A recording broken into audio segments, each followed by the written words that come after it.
मित्रों नमस्कार। मैं सत्यकेतु इलाहाबाद से आज अंग जनपद के बेहद महत्वपूर्ण रचनाकार रंजन पर बोलने जा रहा हूँ। रंजन जी एक समर्थ कथाकार, उपन्यासकार, नाटककार और चित्रकार हैं। सोशल मीडिया पर भी लगातार वो सक्रिय रहते हैं। बहुत सारे लोग उनसे और उनकी प्रतिभा से परिचित हैं। मैंने उनके कहानी संग्रह चेहरे और उपन्यास अजिनदेहा को पढ़ रखा है।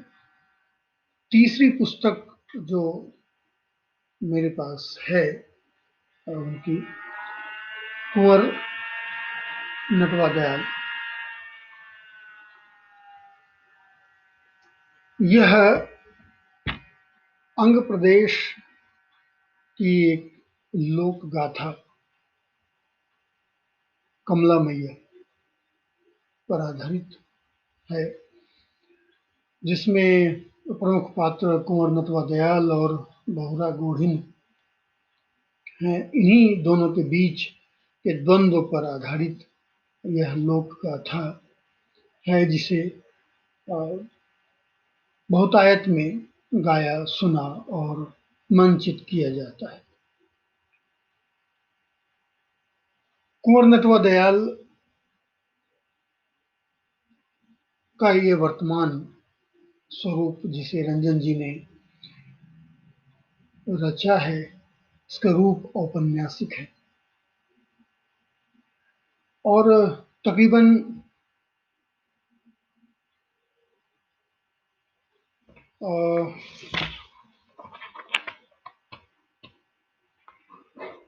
368 पृष्ठ का यह उपन्यास अपने सुंदर आवरण में आकर्षित करता है।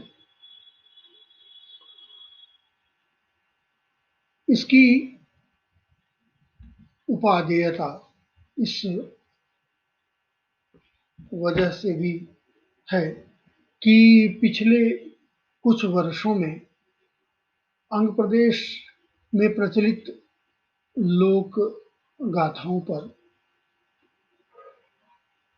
रचनाएं लिखी गई हैं, चाहे वह उपन्यास रूप में हो, नाटक रूप में हो, कथा संकलन के रूप में हो, लेकिन अधिकांश रचनाएं उपन्यास रूप में ही सामने आई हैं। अलग अलग लोक गाथाओं पर अलग अलग रचनाकारों ने कलम चलाई है। रंजन जी ने कुंवर नटवा दयाल शीर्षक से जो कमला मैया लोक गाथा है उसको रचा है। लोक गाथा के हिसाब से यह संपूर्ण कथा तंत्र मंत्र पर आधारित है। नाथ संप्रदाय की गतिविधियों से शुरुआत करके रंजन जी सांख्य दर्शन के स्त्री पुरुष की व्याख्या पर इसे समाप्त करते हैं और बहुत ही सघन बुनावट के साथ विश्लेषण करते हैं। मैंने जब इस नावल को पढ़ना शुरू किया तो खास तौर से मेरा ध्यान इसके शिल्प और इसकी भाषा पर गया। बहुत ही सधी हुई भाषा, एक प्रकार से कहें तो तत्सम निष्ठ भाषा का प्रयोग रंजन जी ने किया है और विवरणात्मक शैली का एक बहुत ही उम्दा उपन्यास है ये।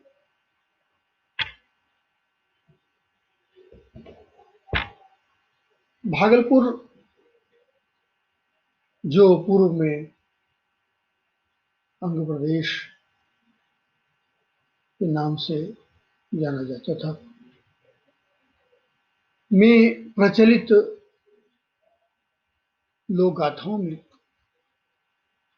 जो सबसे मुझे ज्यादा आकर्षित करता है, जब उस पर कभी कभी मेरा मन करता है खुद भी कलम चलाने का। बचपन से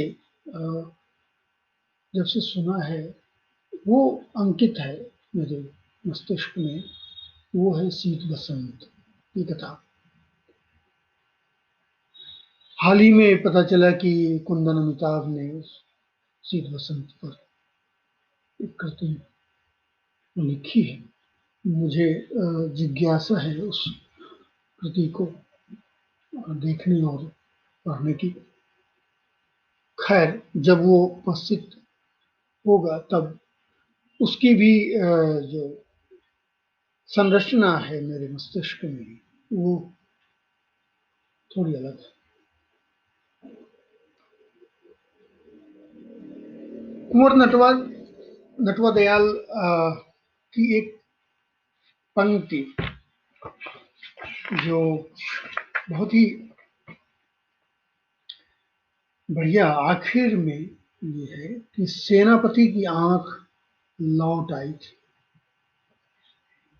इस छोटी सी लाइन को मैं एक सकारात्मक पहलू के रूप में देख रहा हूं इस उपन्यास के दृष्टिकोण से, कि दो पक्षों की घोर दुश्मनी के बाद एक सकारात्मक रास्ता जब निकलता है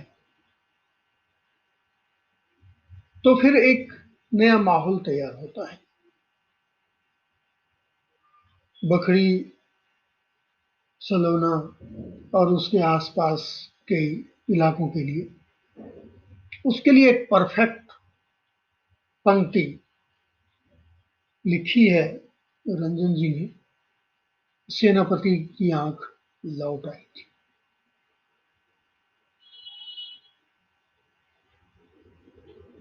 मैं शुरुआत के काफी पन्नों तक, अब मतलब जब गुजर रहा था तो पढ़ते हुए एक सिहरन सी आती थी। तो जो मूल कथ्य होगा इस लोक कथा का, उसको सुनकर गांव में कैसा रोमांच पैदा होता होगा। अभी भी गांवों में ओझा और डायन जैसी बातें सुनी जाती हैं, हालांकि इसका कोई वैज्ञानिक आधार नहीं होता और व्यक्तिगत रूप से मैं खुद इसे अस्वीकार करता हूं। लेकिन कहानियां मैं भी सुनता रहा हूं और घटनाओं का जिक्र होता रहा है, इससे नकार भी नहीं सकता। और लगभग जितनी लोक कथाएं हैं सबके बारे में कमोवेश जानता हूं। और उसमें प्रकारांतर से कुछ कहानियां जुड़ती हैं, कुछ कहानियां उसमें से घटती हैं, कुछ नए संदर्भ जुड़ जाते हैं, लेकिन मूल कथा वही रहती है। डायन और ओझा के बीच का जो द्वंद्व है, यही इस कथा का मूल है। बहुरा गोरिन और कुंवर नटवर दयाल, एक नकारात्मक पक्ष है, एक सकारात्मक पक्ष है। खास इस उपन्यास की बात यह है, इतने विस्तार से इस कथा में रच बस गए हैं रंजन जी कि क्या खूब पंक्तियां निकाली हैं, क्या खूब पैराग्राफ लिखे हैं इन्होंने। खासकर जो इसका श्रृंगार पक्ष है वो बेहतरीन है, और जो सौंदर्य वर्णन है वो मुग्ध करने वाला है, और उसी के अनुरूप भाषा और शब्दों का प्रयोग, और बिना किसी व्यवधान के।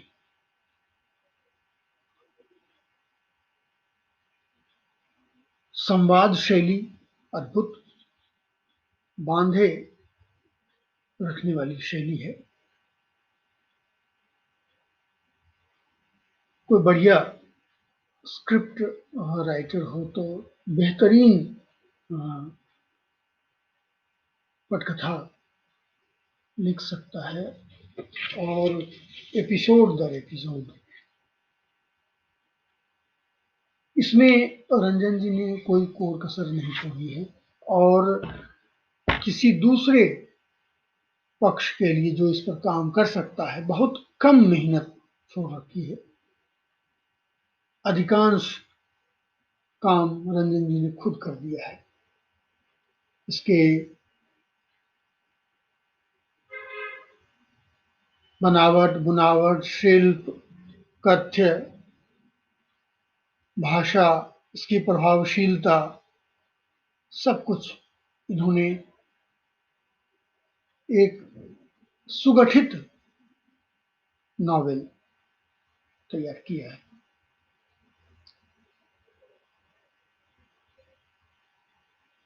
इतनी सधी हुई भाषा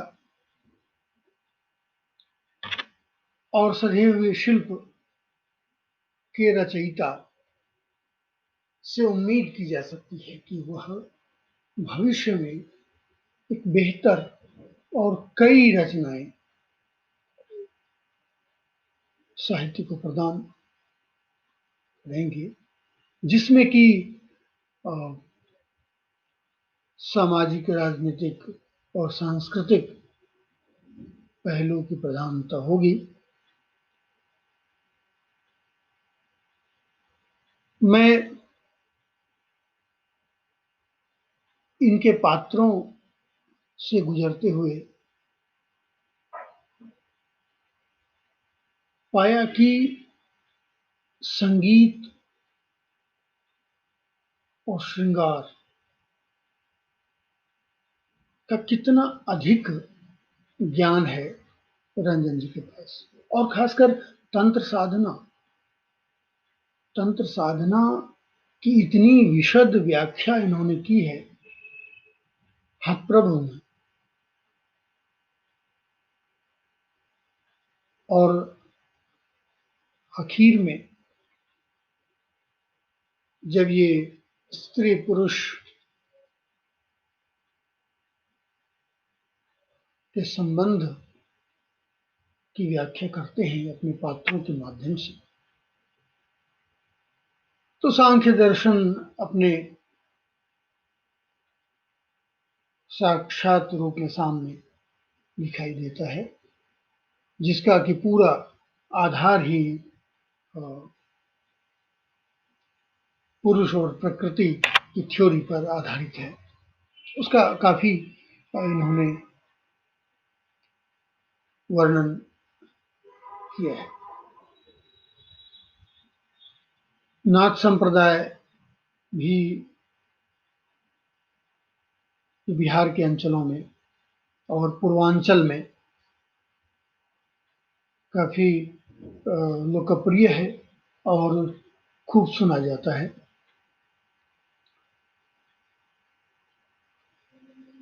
नाथपंथियों में प्रचलित जो तंत्र साधना है उसका प्रयोग आज भी बदस्तूर जारी है। शहरी क्षेत्र में भले ही इसका असर कुछ कम हो गया है, लेकिन अब भी गांव इसके प्रभाव में है।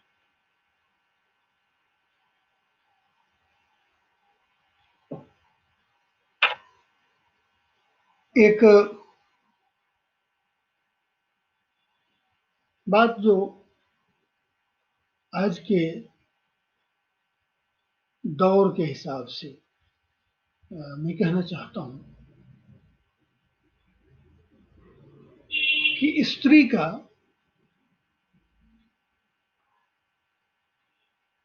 डायन रूप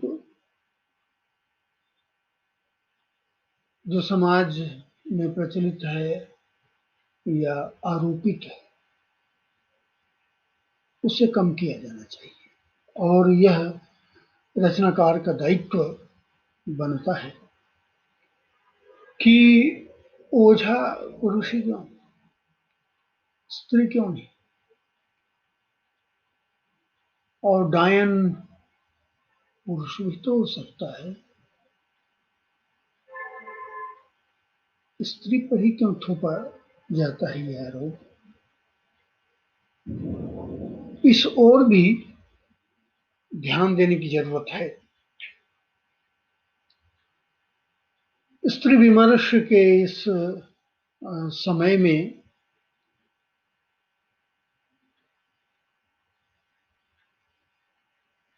कई ऐसे पात्र इस उपन्यास में हैं जो तंत्र मंत्र के बल पर नकारात्मक सोच से भरी हुई है। हालांकि रंजन जी ने इसका शमन किया है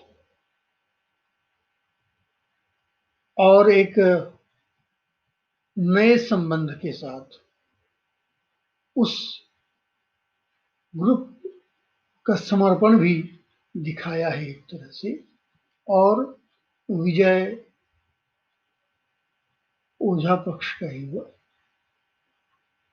कुंवर नटवा दयाल अपने संघर्ष और अपनी बुद्धिमत्ता, अपने शौर्य के बल पर विजेता बनता है और दूसरे पक्ष की जो शक्तिशाली बहुरा घोड़ी है उसका दिल जीतने में कामयाब होता है। तो एक दोनों पक्षों का मिलन उन्होंने दिखाया है।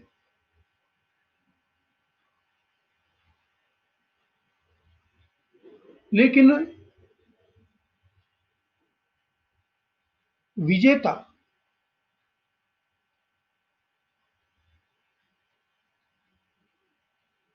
कुंवर नटवा दयाल है। एक लोक गाथा या कोई जो पौराणिक कथ्य है उसमें एक बंदिश सी होती है कि हम मूल जो कथाएं हैं उसमें छेड़छाड़ नहीं करते, बल्कि उसको विस्तार देते हैं, उसको तार्किक बनाने की कोशिश करते हैं। इसलिए अब वह समय आ गया है कि इन कथाओं को थोड़ा और परिमार्जित किया जाए और जो प्रकृति रूप स्त्री है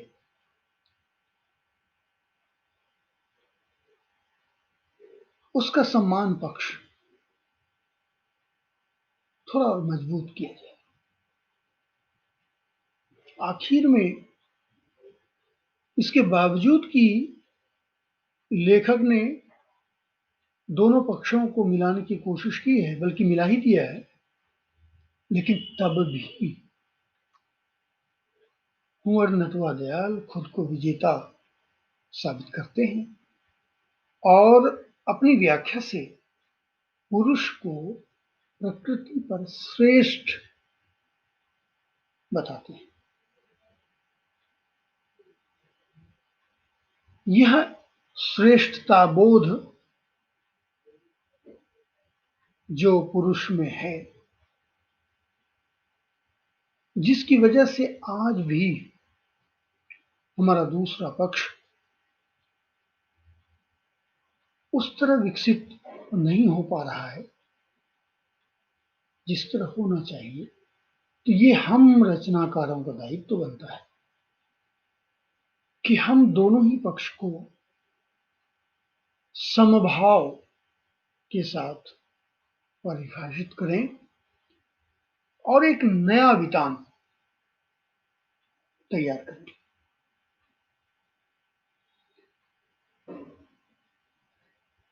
और रंजन जी जैसे समर्थ रचनाकार जो इतना विस्तृत विवरणों से भरा हुआ सुंदर शिल्प के साथ रचना कर सकते हैं, वह क्या नहीं कर सकते, क्या कुछ नया नहीं रच सकते। मैं सोशल मीडिया पर जब भी उनके बनाए स्केच देखता हूँ, चित्र देखता हूँ, तो मुग्ध भाव से मैं उसे निहारता रहता हूँ। जब वो लिख रहे होते हैं तो शब्द बोलते हैं, और जब वो चित्र बनाते रहते हैं तो वो तस्वीर बोलती है। एक सुंदर रचना के लिए रंजन जी बधाई के पात्र तो हैं। एक आकर्षित करने वाली भाषा और शिल्प के मालिक के तौर पर उन्होंने निभाया है, और इसके लिए विशेष तौर से मैं उन्हें बधाई देना चाहता हूँ और उम्मीद करता हूँ कि जल्दी ही वो एक नई रचना के साथ सामने होंगे, जिनमें जो स्त्री पुरुष पर उनकी विशेषज्ञता है, इसके व्यवहार और सैद्धांतिक दृष्टि को लेकर एक नई व्याख्या, एक नई रचना, एक नए वितान के साथ हमारे सामने उपस्थित होंगे। इस आशा के साथ मैं इस वक्तव्य को विराम देता हूँ। नमस्कार।